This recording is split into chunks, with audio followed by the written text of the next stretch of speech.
Good morning all. എല്ലാ ദിവസവും രാവിലെയുള്ള പ്രീ മാർക്കറ്റ് റിപ്പോർട്ടിലേക്ക് കിടക്കാം. കഴിഞ്ഞ ദിവസം RBI ഗവൺമെൻറ്റിൻ്റെ ഭാഗത്തു നിന്നുള്ള ഡോവിഷ് ആയിട്ടുള്ള കുറേ സ്റ്റേറ്റ്മെൻറ്റ്, പോസിറ്റീവായിട്ടുള്ള കുറേ സ്റ്റേറ്റ്മെൻറ്റ്, ഈ ബാങ്കിങ് സെക്ടറിലേക്ക് ക്രെഡിറ്റ് ഫ്ലോ കൂട്ടും, GDP ഫോർകാസ്റ്റ് 6.5 നിന്ന് 6.8 ഉയർത്തും എന്നുള്ളതൊക്കെ നമുക്ക് ഇന്ത്യൻ മാർക്കറ്റിന് വളരെ ഗംഭീരമായ രീതിയിൽ സപ്പോർട്ടായി. നിഫ്റ്റി 200 പോയിൻറ്റിന് മുകളിലും ബാങ്ക് നിഫ്റ്റി 700 പോയിൻറ്റിന് മുകളിലും റാലി രേഖപ്പെടുത്തി. HDFC ബാങ്കാണ് ബാങ്കിങ് സെക്ടറിൽ റാലിക്ക് ചുക്കാൻ പിടിച്ചത്. കൂടാതെ ഓട്ടോ സെക്ടറും ഇതിന് പങ്കാളിയായി. ടാറ്റ മോട്ടോഴ്സ് ഉൾപ്പെടെയുള്ള ഓട്ടോ സെക്ടേഴ്സ് എല്ലാം തന്നെ പോസിറ്റീവിൽ റിയാക്ട് ചെയ്തു. ഇത്ര റാലി ഉണ്ടായിട്ടും FIs കഴിഞ്ഞ ദിവസം സെല്ലേഴ്സ് ആയിരുന്നു എന്നുള്ളതാണ് ഇതിൻ്റെ ഒരു വിരോധാഭാസം. 1605 കോടി രൂപയ്ക്ക് ആണ് ലാസ്റ്റ് വർക്കിംഗ് ഡേ FIs, അതായത് ബുധനാഴ്ച FIs സെല്ല് നടത്തിയിട്ടുള്ളത്. FIs ഇന്ത്യൻ മാർക്കറ്റിൽ സെപ്റ്റംബർ 19 ശേഷം, സെപ്റ്റംബർ 19 FIസിൻ്റെ അവസാനത്തെ ബൈയിങ് ഇന്ത്യൻ മാർക്കറ്റിലുള്ളത്. അതിനുശേഷം ഇന്ത്യൻ മാർക്കറ്റിലെ FIs സെല്ല് മാത്രമാണ് നടത്തിയത്.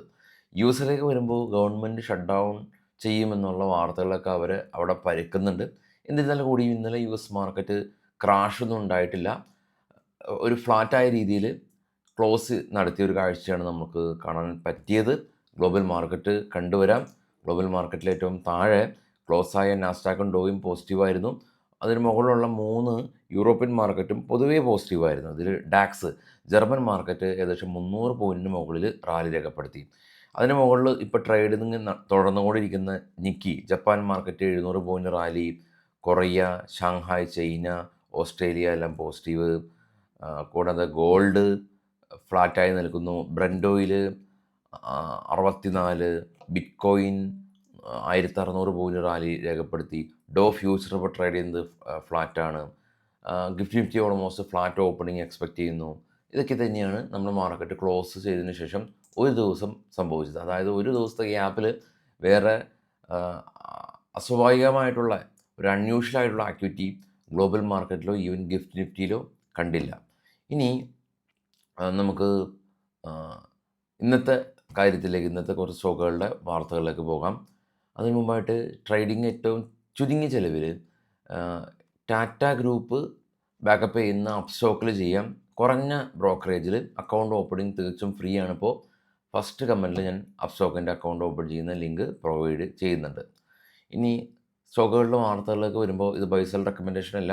Samman capital Abu Dhabi based international holding company IHSC, അവർ ഈ സമ്മാൻ ക്യാപിറ്റലിൻ്റെ 43% സ്റ്റേക്ക്, അഥവാ 8,850 കോടി രൂപയുടെ ഇൻവെസ്റ്റ്മെൻറ്റ് നടത്തി എന്നുള്ള ന്യൂസ്.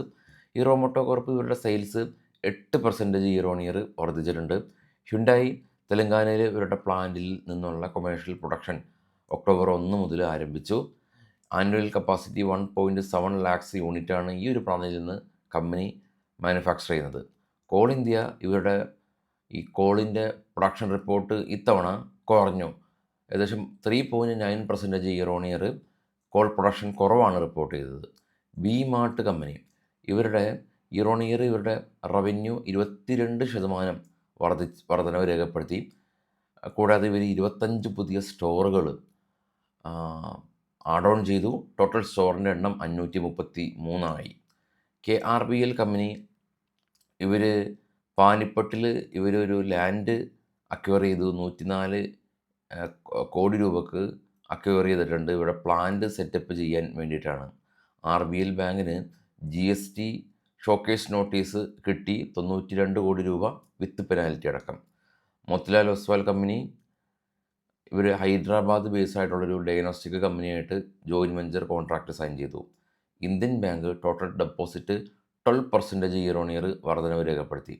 വാരി എനർജി കമ്പനി ഇവരുടെ lithium ion battery storage capacity company ഉയർത്തുകയാണെന്നുള്ള ന്യൂസ്. CSB ബാങ്ക് ഇവരുടെ ഡെപ്പോസിറ്റ് 25% ഇയർ ഓൺ ഇയർ വർധനവ് രേഖപ്പെടുത്തിയെന്ന് കമ്പനി റിപ്പോർട്ട് ചെയ്തു. ഇതാണ് ഇപ്പോൾ ഉള്ള ന്യൂസുകൾ. വൈകിട്ട് പോസ്റ്റ് മാർക്കറ്റ് ന്യൂസായിട്ട് എത്താം. എല്ലാവർക്കും ശുഭദിനം. Thank you.